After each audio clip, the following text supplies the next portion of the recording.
Very excited to be joined by Sebastian Mack, UCLA's freshman guard from Las Vegas. Sebastian, great to have you here. I call you a Las Vegas guard, but you're originally from Chicago. Which do you consider yourself more of? More of a Chicago guy or more of a Vegas guy? I'll probably have to say more of a Chicago guy. Growing up there with my family and going back home last, I feel like that's where my game started, and that's helped me become the guy that's tough as nails. I know it's funny you say that because I know Mick Cronin has talked about, especially with Tiger Campbell over the years, wanting a guy with kind of that Midwest toughness. And I Mhm. know he really prides getting that in his players. Is that something that you pride yourself on in your game?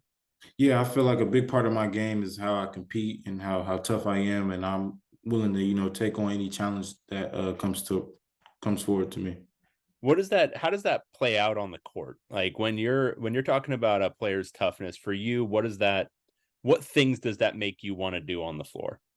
I feel like that makes me want to, run through a brick wall for Coach Cronin. Whatever he needs me to do, I'm there.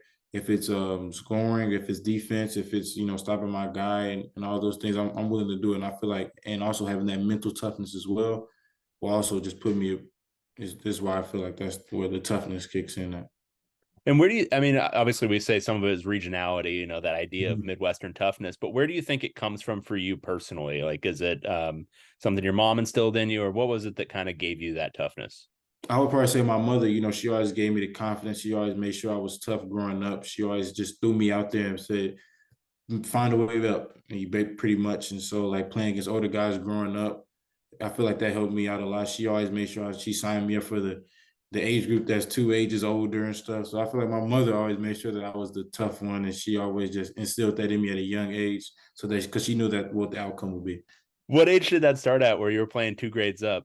So I would like to say probably in third grade, my mother signed me up for like a fifth and sixth, or like a sixth grade team, AAU team, and I made it on the team. I tried out. We all played together, had built bonds. It was also sad because some of my friends they went on to eighth grade and stuff like that, and I was still, still elementary. But we ended up rekindling that friendship. But yeah, but that's what my mother used to always do to me. Just made me play up all the time and just made sure I went get those bumps early, so I'll be able to handle it when I got to that point.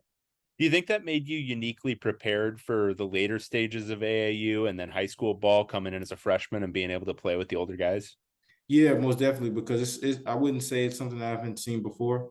Coming in here, seeing all these guys, it's older guys, the portal and how that thing works. So I feel like even now I'm got to go in summer workouts, playing with pros and stuff like that. So I feel like that helps me with my toughness and confidence because I could say like it's something I've seen before and I'll be able to take those bumps. I've had them before. Just make me feel familiar with everything.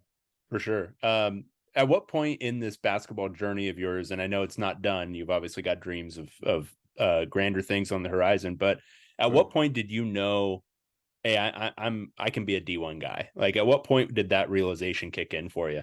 I would probably say my fifth grade year in school because I played up seventh and eighth, and I took our team. I was off the bench, but I ended up leading the team in scoring and doing all those things, and we ended up winning the city championship in Chicago.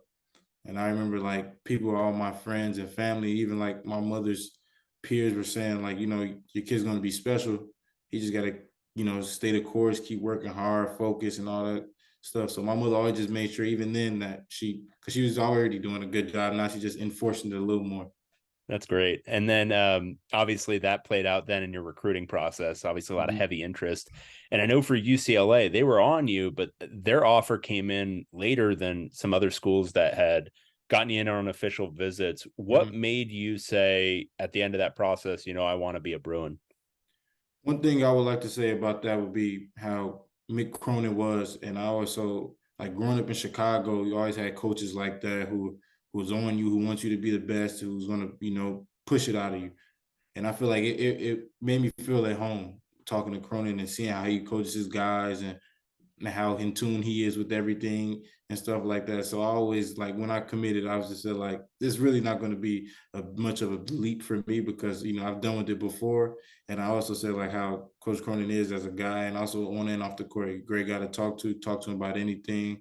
I just love it. And so when I talk to him, I love the campus and everything like that, and the team and team that they had before. And I always, look forward to coming to LA and doing something like this. So, I'll probably say that was a big reason of my decision. And was he the one who was building a relationship with you from the beginning, or were you talking to assistants first? How did that work out? The first person I talked to was Darren Savino. Got it. We talked it out a lot, but then Savino immediately merged me and Cronin together. Then I was mostly talking to Coach Cronin, and I feel like that was a big thing too, because talking to the head guy, Yeah. and hearing what he has to say about you and stuff like that. I feel like that's a great thing. And now you're at UCLA, and you've been at UCLA only for a few months, but it must feel like 3 years. You started summer practice, then Mm-hmm. you had a trip to Spain. Now Mm-hmm. you're in preseason practice. How much of a whirlwind has this been for you going from high school to suddenly all this? I mean, it's a big leap, but I tried to prepare for it and do the certain steps it took to get to this level. And I knew it was going to get pretty hectic, but I know that for what I have to do in my schedule, all my time is really into this and school. So I mean, I don't have nothing else to do. So, but I feel like it's a great time. It keeps me level headed, keeps me focused. I ain't worried about nothing else. Just is worried more worried about like my play on the court and how I'm doing in the classroom. Absolutely. And then, but that Spain trip, had you been out of the country before? Was that your first time? No, that was actually my very first time. How cool was that? And what were kind of the highlights for you just from, I mean, the trip itself, Mhm. throwing away basketball, but like, what were the highlights for you on that trip? I would like to probably like the highlights for me would be, going out, and we also did everything as a team. Like even if it's going to the gas station to get drinks, Right. we always rode together, the bond that we had, and also seeing how other people's live outside of the country and just, realizing like even at the McDonald's, they had like different things and stuff. So it was like very new. They had like chicken wings and stuff. So it was very new. And just like seeing how all that culture is out there, looking at all the buildings and how ancient it is, and like the movies that were being played in some of those places and stuff. It was a really an overall great experience for me. So I got to ask you about the McDonald's because I've heard this about European McDonald's that it's actually superior to American McDonald's and they've got more options. Would Yeah, you agree or disagree? I agree completely. All right. And then I guess combined with the Spain trip, but also just being in practice, banging with some older guys, and also all of these different new faces in the freshman class, what have been like the biggest things that you've taken away just from, or what are the biggest things you kind of realize that you have to learn to or adjust to with kind of this step up in level? One thing I'll probably say about that is that coming in, you can't really be shy. You can't like, oh, I'm the freshman. I gotta let me see how everything is, and let me just try to play it safe. Cronin wants you to come in there, do your thing, and if you mess up, he'll let you know and stuff. But he doesn't want you coming in there scared or anything. So I realized for me that I had to just come in there, be myself. Be the guy that he recruited. Be vocal, even though if I'm a young guy on the team, talk to my team, build them up, chemistry. Even as a freshman, still try to be like a leader for whatever he needs me to do. And yeah, I can imagine that, especially with so much of this class from last year graduating and moving on, looking for leaders and all of that. In terms of, I guess, your play on the floor and what you bring to the table, what areas, given what Cronin prioritizes, low turnovers, commitment on defense, what have Mhm. been the biggest areas you're focusing on in that? I would probably say committing on defense every time, because he wants you to play defense nonstop. Because the scoring part for me isn't really that hard. Not to brag or anything, but just because I know that I'll be able to play longer and I'll last longer by playing defense and stopping my guy from scoring and just doing whatever the coaches ask me to do on that defensive end. Because if I can stop my guy and I can still do what I can do, it'll be even better Let's for talk us. about that. Let's talk about that scoring though. What do you think your strengths are as a scorer, and I guess what are the areas that you still want to develop more? I'll probably say my strengths are like, my speed, my quickness with the ball, the handle, and also my jump shot because it makes the defense think like, should we step out? If I fall back too hard, he can shoot it. If he come up too close, he's fast enough to beat me. So it gives the defense the trouble. But I feel like I could just do whatever it takes, whatever it is needed for me to win, even if that's 0 points and just stopping my guy and getting 8 rebounds and 12 assists, and that takes us for a victory, then I'm with it.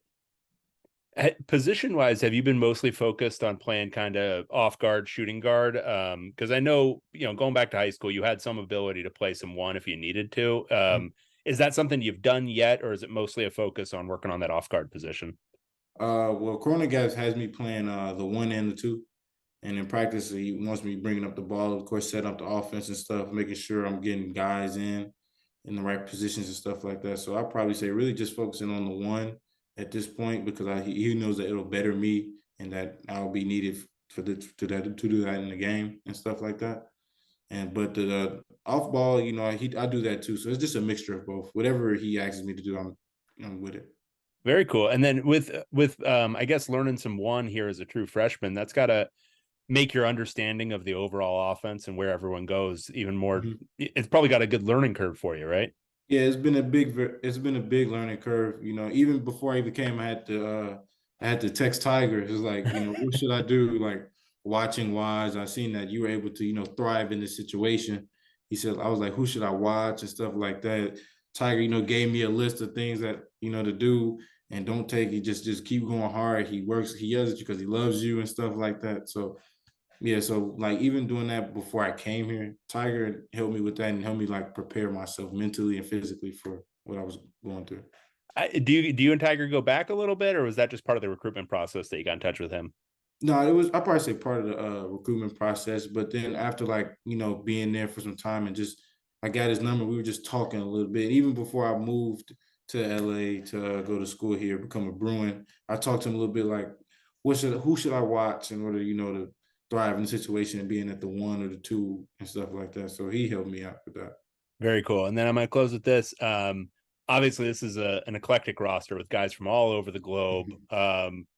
Has that been kind of an eye-opening experience for you on top of going to Spain, but then having guys from all over Europe, guys from Africa on the same team? I'm sure you're hearing a lot of languages at different Yeah. points. What's that experience been like for you? I mean, it's very new because I'm used to everybody speaking same language and doing different things, and also it's very new because like the way basketball is played in different areas. So like we have different guys who do this from where they're from and where we're from. It's just meshing all that together, and then also like the communication on the court. You can't, because some people aren't as fluent in English as others are, and I'm not as fluent as the other languages they are. So it's a language barrier, but when we bring it in as a team, we talk it through with the help of the coaches and stuff like that. It helps out. It ends up working out at the end of the day. Have you learned any fun phrases in French or Turkish yet? Uh, a little bit. Like my French friend, I usually have him like try to teach me new words and stuff like that, stuff to say, and then a little Turkish words and stuff for Madim and Berke. So Do you try any of their last names? Do you try to pronounce like I say know Burke's last Berke. name? Berke is it's so hard, man.